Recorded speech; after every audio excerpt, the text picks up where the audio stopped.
Para todos, vamos a corregir los ejercicios de inflación. Dice el primero, la inflación puede llegar a ser un problema. ¿Por qué también puede llegar a serlo la deflación o inflación negativa?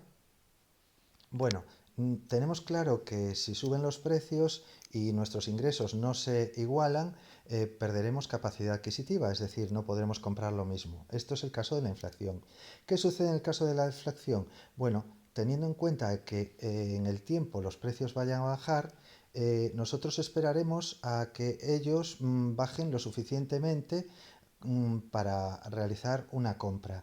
Esto va a perjudicar a las empresas, es decir, van a disminuir su volumen de ventas y por lo tanto van a obtener un beneficio inferior.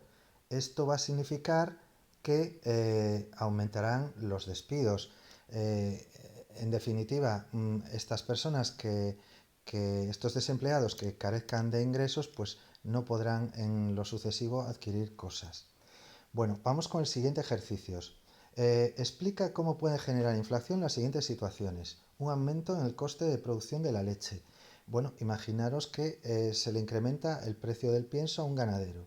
Esto va a significar que tenga que repercutir ese incremento del precio en el precio definitivo de la leche. Lo mismo va a suceder en el caso del acaparamiento, pero por otro caso, ¿no? El acaparamiento de aceite por parte de los almacenistas para que queden desabastecidos los mercados. Esto va a reducir, en este caso, no reducirá la oferta del mismo. Y todos sabemos que cuando un bien escasea, pues al final aumentará su precio. La emisión de dinero sin control por parte de las autoridades. Esto significa que va a haber un exceso de dinero en circulación, es decir, el dinero en definitiva valdrá menos y por lo tanto tenemos que gastar más dinero para adquirir lo mismo. Bien, siguiente ejercicio. ¿Cómo es posible que la inflación beneficie a unos y perjudique a otros? Bueno, tenemos claro que hay una serie de grupos a los que les perjudica o puede perjudicarles. Por ejemplo, en el caso de los asalariados, los asalariados se pueden ver perjudicados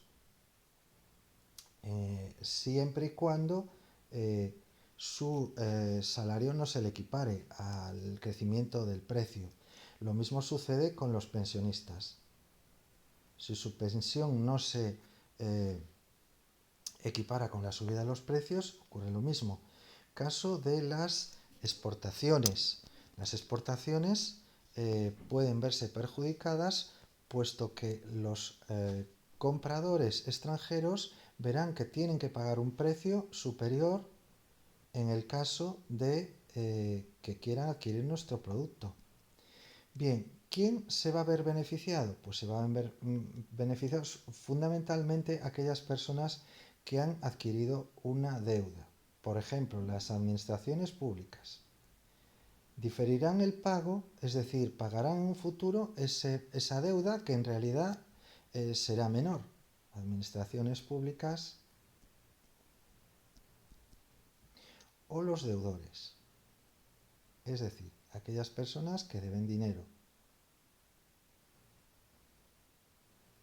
Bien, en el caso de las importaciones sucederá lo contrario. Nos resultará más barato adquirirlo de fuera en relación a los productos nacionales.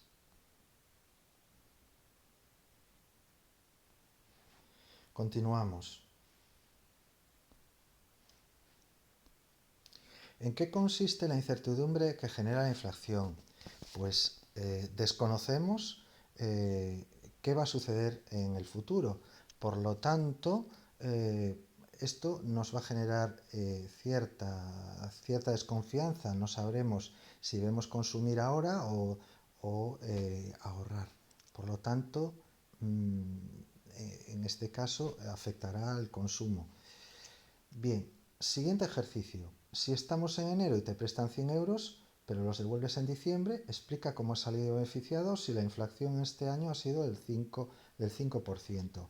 Bueno, pues teóricamente, si tú adquieres una deuda de 100 euros, al cabo de un año, teniendo en cuenta de que el precio de las cosas se ha incrementado un 5% y tú eres el que debes el dinero,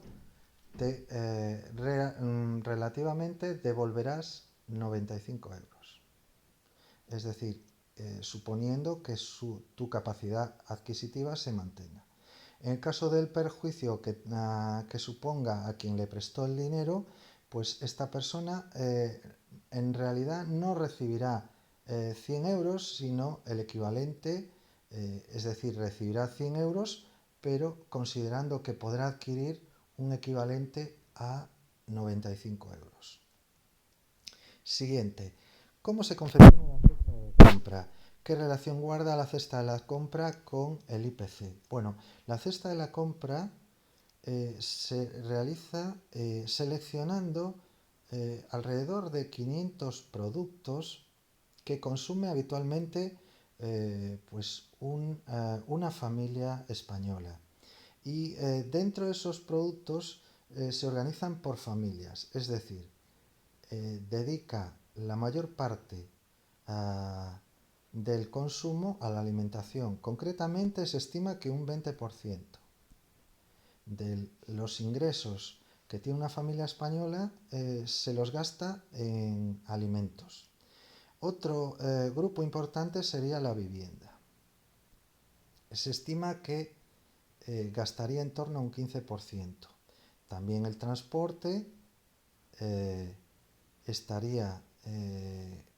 sería un grupo importante, otro 15%, y ocio, restaurantes, etcétera, otro 15%. Y así hasta completar 12 grupos. Y se gastaría el total de los ingresos en torno a un 100%. Bien, entonces, para la hora de confeccionar la cesta de la compra, lo importante es seleccionar aquellos productos que habitualmente el ciudadano español adquiere. Por ejemplo, en el caso de la alimentación se selecciona, por ejemplo, el kilo de pollo, el litro de leche, etcétera, etcétera. En el caso del transporte, pues lógicamente el precio de la gasolina, etcétera, etcétera. Bien, ¿qué relación guarda la cesta de la compra con el IPC? Pues precisamente es una media ponderada de estos 12 grupos, dándole una importancia relativa mayor a aquellos grupos donde más se consume. Bien, y ya para terminar vamos a resolver el ejercicio que realizó Uxía Prieto, muy bien realizado, con buena presentación. En él nos pide calcular el índice de precios del estudiante. Vemos que hay tres grupos donde se realiza el consumo: alimentos, libros y transporte. Y se valora la evolución de los precios desde el año 1 al año 2, viendo que la ponderación del gasto es del 50%, el 40% y el 10%. Vemos entonces que la variación de los mismos supone para los alimentos un 20%, para los libros un 10% y para el transporte un 5%. Aplicamos el criterio de ponderación basado en el gasto y nos da como resultado los precios del año 2 de el total de 120 para los alimentos, 110 para los libros y 100,5 para el transporte. ¿Cómo calculamos el índice de precio de estudiantes? Pues vemos, o la tasa, mejor dicho, la tasa de variación se cogerá el valor de los precios del año 2, se le restará el valor de los precios del año 1, se dividirá por ese valor de referencia del año 1 y multiplicamos por 100 para calcular el porcentaje. Y hasta aquí la resolución de los ejercicios.